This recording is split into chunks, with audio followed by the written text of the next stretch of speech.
Many years ago, this candle blessed our family with a miracle. Our house, our casita, came to life with magic. Hola, casita. Floors!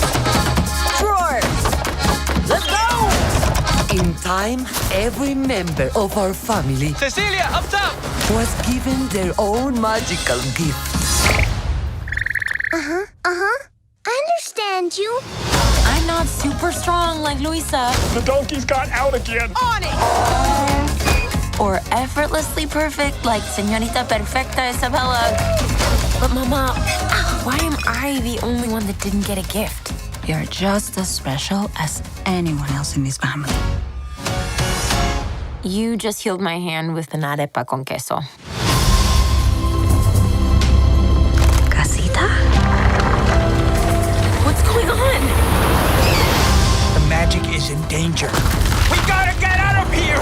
We must protect our home. We must protect our family. This is my chance. I will save the magic. Wait, how do I save the magic? I'm losing my gift!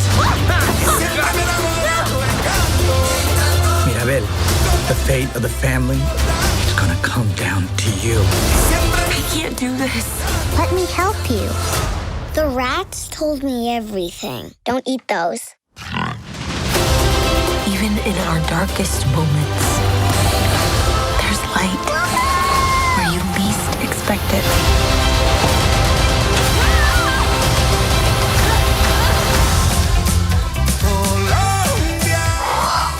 A lot of stairs. But at least I'll have a friend. Nope, you flew away immediately. Quitter!